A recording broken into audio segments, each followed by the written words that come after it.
तो इससे ये जाहिर होता है कि मोहसिन नकवी साहब चूँकि उनके ऊपर दोहरी जिम्मेदारियाँ हैं, वफाकी वज़ीर दाखिला और इंसदाद मुंशियात के वफाकी वज़ीर भी हैं और फिर वो पीसीबी के चेयरमैन भी हैं, तो दोहरी जिम्मेदारियाँ हैं उन पर, तो इसलिए वो अपने एतमाद के लोगों को पाकिस्तान क्रिकेट बोर्ड में लेकर आ रहे हैं।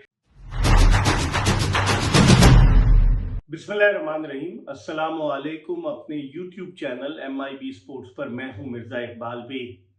पाकिस्तान क्रिकेट बोर्ड की सिलेक्शन कमेटी में एक और शख्स की आमद हुई है और ये बिलाल अफजल है, जो पंजाब की निगरां काबीना, जब निगरां वज़ीर आला थे मोहसिन नकवी साहब, तो उस निगरां काबीना में प्लानिंग एंड डेवलपमेंट के निगरां सूबाई वज़ीर रह चुके हैं। उनको एज एन एनालिस्ट जो है वो पाकिस्तान क्रिकेट बोर्ड की सिलेक्शन कमेटी में शामिल किया गया है। मोहसिन नकवी साहब ने गुज़िश्ता दिनों प्रेस कॉन्फ्रेंस में कहा था कि 4 वो लोग जो उनके साथ बैठे हुए थे, मोहम्मद यूसुफ, उनके अलावा असद शफीक, अब्दुल रज़ाक और वहाब रियाज, और उन्होंने कहा था इसके अलावा 3 और अफराद होंगे। 7 रुकनी सिलेक्शन कमेटी होगी और जिनमें एक कप्तान और इसके अलावा कोच और एक एनालिस्ट होंगे।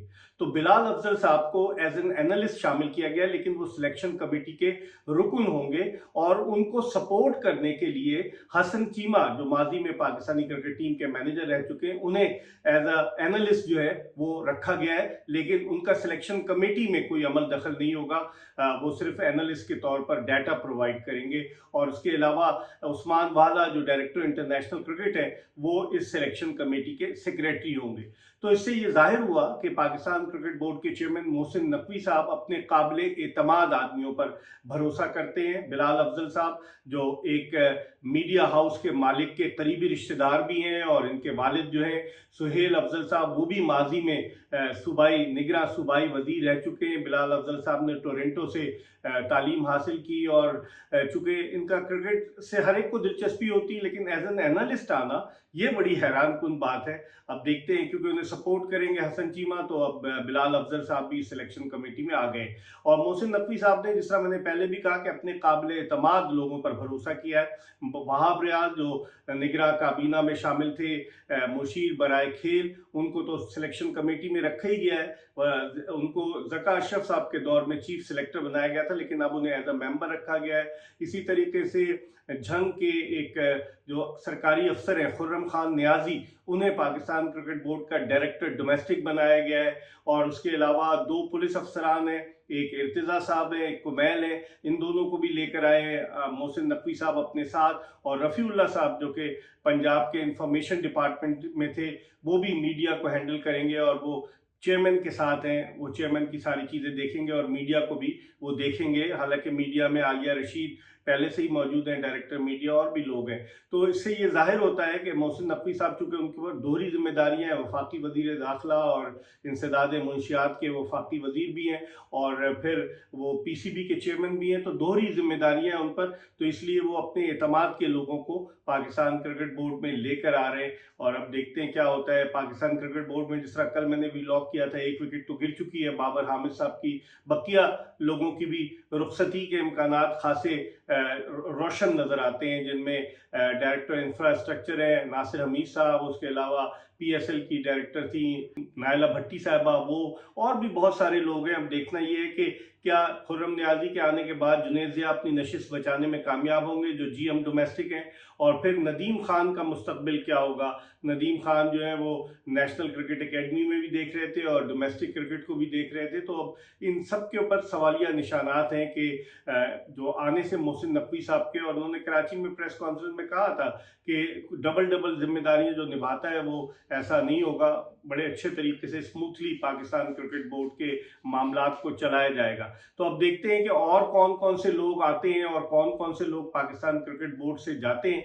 दूसरी जानिब आज पाकिस्तानी क्रिकेट टीम का जो फिटनेस ट्रेनिंग कैंप था, वो पाकिस्तान मिलिट्री एकेडमी काकूल में शुरू हुआ, जो एबटाबाद में वाक़। और आज सिर्फ 3 खिलाड़ियों ने रिपोर्ट नहीं कर सके, जिनमें कप्तान बाबर आजम, फास्ट बॉलर नसीम शाह और ऑलराउंडर इफ्तिखार अहमद शामिल हैं, जो उम्रे की अदायगी के लिए गए हुए थे। बाकी जो खिलाड़ी थे वो वहाँ मौजूद थे। मोहम्मद आमिर भी शायद बाद में उन्होंने ज्वाइन किया है। तो अब ये खिलाड़ी जो है ये अपनी फिटनेस पर तवज्जो देंगे। इस फिटनेस ट्रेनिंग कैंप को पाकिस्तान आर्मी के वो SSG कमांडोज जो है वो भी सुपरवाइज करेंगे। हालांकि क्लिफ डेकन जो पाकिस्तान क्रिकेट टीम के फिजियो वो जो ट्रेनर हैं वो भी वहां मौजूद हैं। और जिस तरह मैंने कल भी बताया था कि अब से 8 साल पहले इसी तरह का एक कैंप लगाया गया था एबटाबाद में पाकिस्तान मिलिट्री एकेडमी काकूल में, जहां खिलाड़ियों की फिजिकल फिटनेस पे बहुत तवज्जो दी गई थी। और फिर उसके बाद पाकिस्तानी टीम ने इंग्लैंड के खिलाफ बड़ी अच्छी कारकर्दगी का मुजाहरा किया था।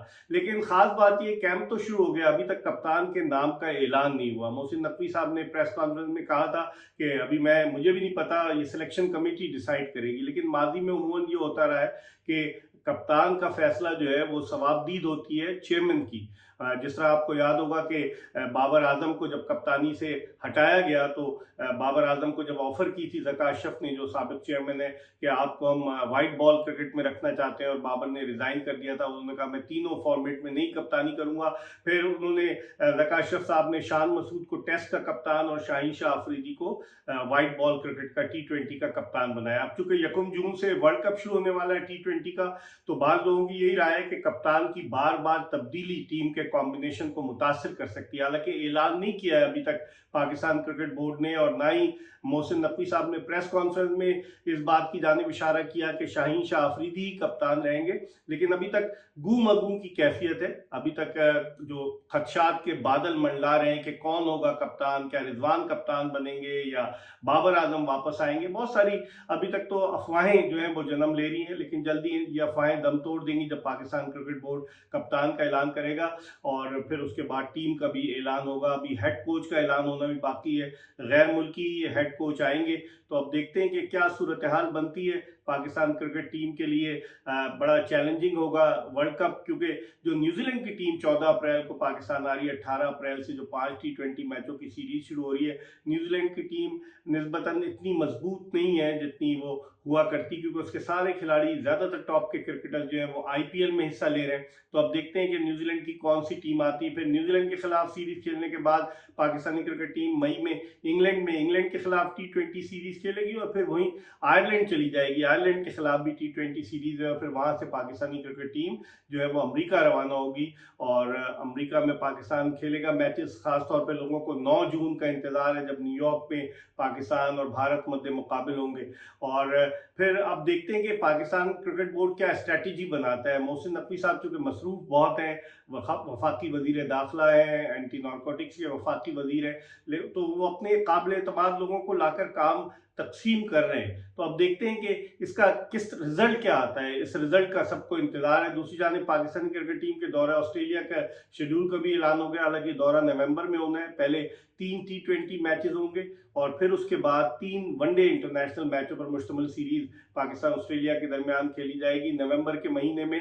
और ये तमाम मैचेस जो है मुख्तलिफ वेन्यूज पर होंगे, एक वेन्यू पर नहीं है, मुख्तलिफ वेन्यूज पर होंगे ऑस्ट्रेलिया के। तो उसकी भी अब देखते हैं तैयारी क्या है। लेकिन अभी फिलहाल तो सबकी नजरें जो है वो तरबियती कैंप पर है, और तरबियती कैंप के बाद जो कप्तान का ऐलान होगा तरबियती कैंप के दौरान ही, और फिर उसके बाद जो पाकिस्तान की न्यूजीलैंड के खिलाफ सीरीज है उस सीरीज के हवाले से भी बात होगी। तो अब देखते हैं कि क्या नतीजा बरामद होता है। आपको अपडेट करते रहेंगे, देखते रहिए MIB स्पोर्ट्स।